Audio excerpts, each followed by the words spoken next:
দিয়েছেন, বিশ্ব বান্দারে আয়, সফলতা নিবিতা আয়। কোরআনের আয়াত নাজিল শুরু হয়ে গেল, ওটা বন্ধ হয়ে গেল। যতগুলি আয়াত আমাদের দরকার আল্লাহ দিয়ে দিয়েছেন, সব আমরা পেয়ে গেছি, আর নতুন আয়াতের দরকার হবে না। তেমনি নবীজিকে দিয়ে যতগুলো হাদিস প্রয়োজন ছিল কমপ্লিট হয়ে গেল। আর আমাদের নবী পৃথিবীতে আসবেন না, নতুন হাদিস তৈরি হবে না। কিন্তু সেই জামানা থেকে একটা সফলতার ডাক আল্লাহ তার আর এক বান্দাকে দেয়। ওই ডাকটা যে শুরু হয়েছে আজও বন্ধ নাই, কালও বন্ধ হবে না, গতকাল বন্ধ ছিল না, আগামীকাল বন্ধ হবে না, আগামী পরশু বন্ধ হবে না। যতদিন না পশ্চিমে সূর্য উঠেছে অতদিন ওই ডাকটা বন্ধ হবে না। তাহলে সফলতার গুরুত্ব কত? সফলতার গুরুত্ব কত? আরেকবার বলছি, মাথার মগজে একটুকু ঢোকানোর জন্য বলে দিচ্ছি, সফল হওয়া আল্লাহ চাইছে তুই বেঁচে যা, তুই বেঁচে যা, তুই বেঁচে যা। আল্লাহ নিজে চাইছেন। এর কত গুরুত্ব দিয়েছেন যে সফলতার ডাক প্রতিদিন আজও আছে।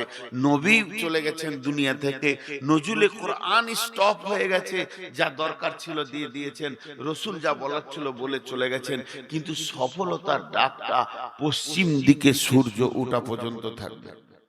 পানিটা দেন। আর আপনাদের মাইক ম্যানকে বলেন একটু সাউন্ডটা বাড়াতে, তুই তো আমার কথা শুনছে না, দেন দেন। আমি ফুল সাউন্ডে কথা বলি কিন্তু বাড়াচ্ছে না, ও ভাবছে তো পয়সা ও দেবে না, কমিটি দিবে, কমিটি বললে বাড়াবো। জি, বক্স গুলো একটু সাউন্ড বাড়াবো, এখনো বাড়াচ্ছে না। আমি একটা জিনিস আপনাদের হাতগুলো ধরে বলছি, এই গুরুত্বটা একবার খালি মাথায় ভরেন, কত গুরুত্ব। প্রতিদিন আল্লাহ তার বান্দাকে বলে আমার বান্দা বান্দীদেরকে ডেকে দে, তারা যেন সফল হয়ে যায়, তারা যেন বেঁচে যায়। কবার বলে? একবার নয়, দুবার নয়, 10 বার বলে। ফজরে 2 বার, জোহরে 2 বার, আসরে 2 বার, মাগরিবে 2 বার, ইশায় 2 বার। হাইয়া আলাল ফালাহ, হাইয়া আলাল ফালাহ।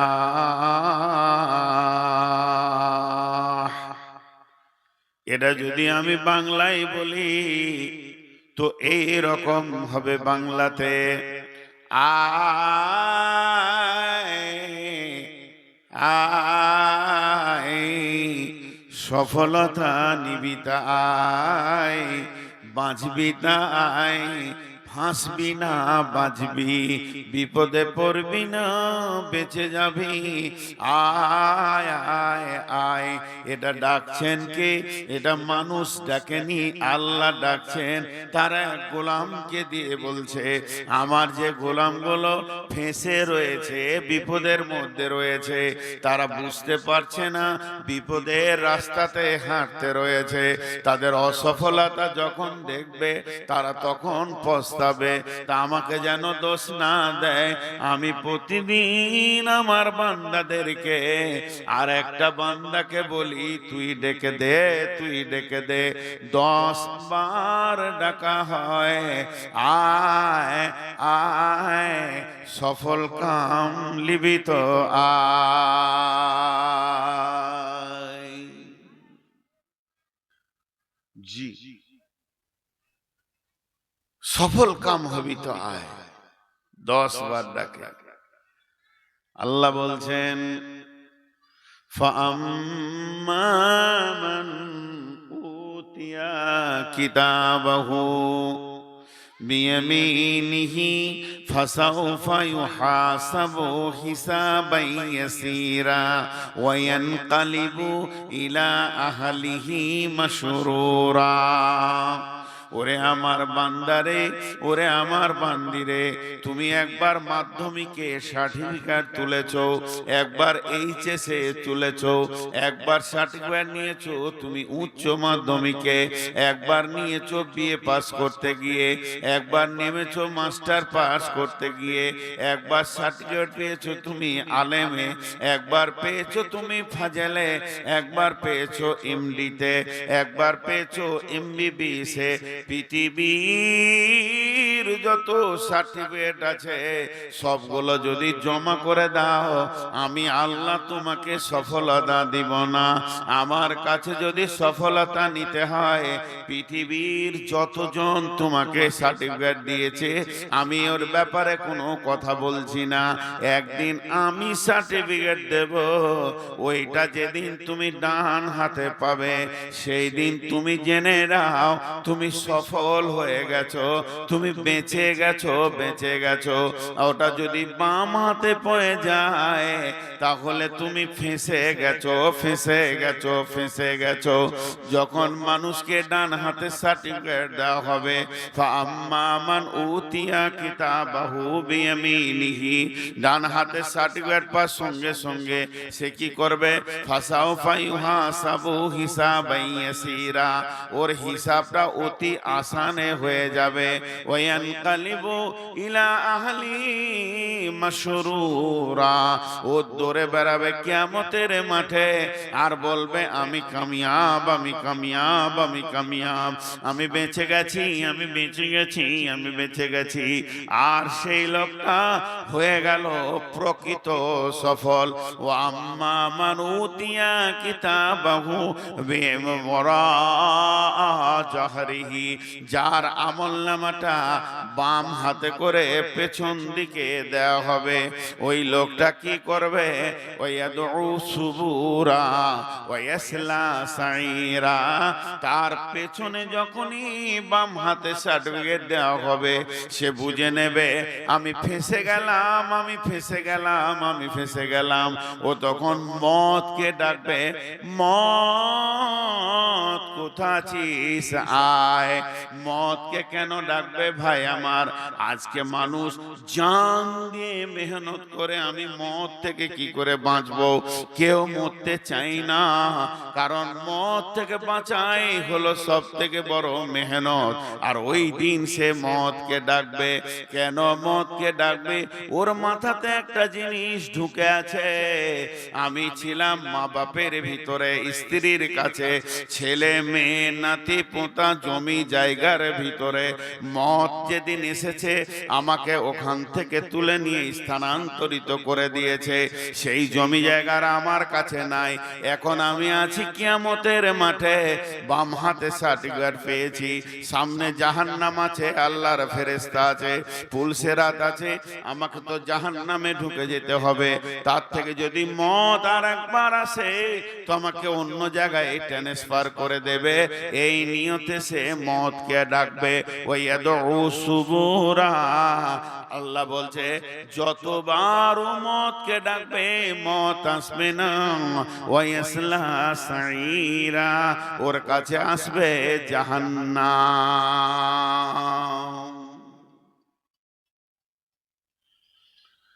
সফল তো সেই দিন বোঝা যাবে। এটা মনে হয় ঈদগাহ। একজন বিরাট দার্শনিক লিখছেন মুসলমানদের ঈদ হচ্ছে যখন তার পাটা জান্নাতের চৌকাটায় ঢুকবে, সেইটাই ঈদ। আসল ঈদ সেইটা। জি, কথার মাঝে কথা বলতে বিরক্ত লাগে, বায়ানের ধ্যান কেটে যায়। তিনটি কথা বলছি, এইখানটাকে রোড করেছে কটা ছেলে। এক নম্বর। দু নম্বর, মহিলা যে দাঁড়িয়ে চকে কে বসাবে? মহিলা মানুষ হবে, কে বলবে বসো?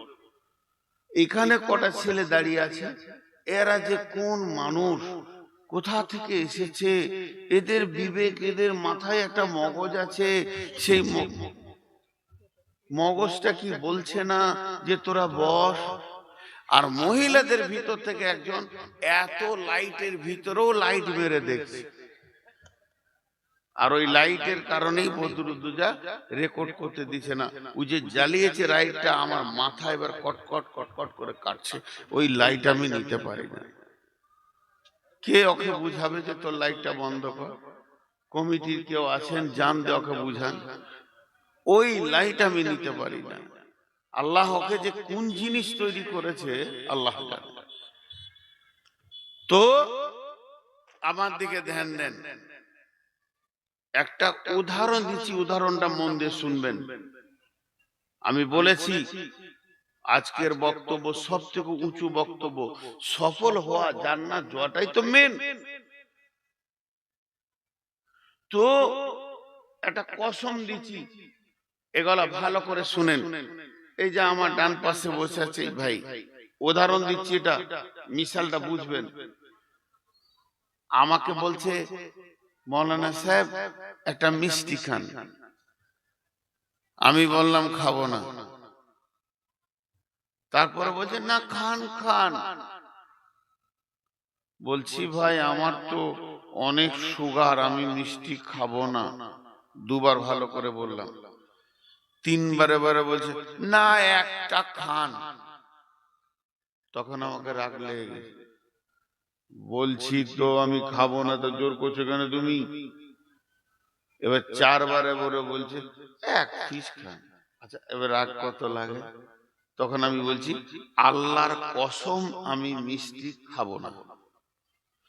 এই কসমটা যখন খেলাম, ওই লোক বুঝে নিলে রেগে গেছে, কসম করেছে আর খাবে না। তখন বলছে মিষ্টি প্লেট নিয়ে চলে যাবে। কবার কসম খেলাম? কবার? যা মুখ খুলে না, কবার? একবার। হ্যাঁ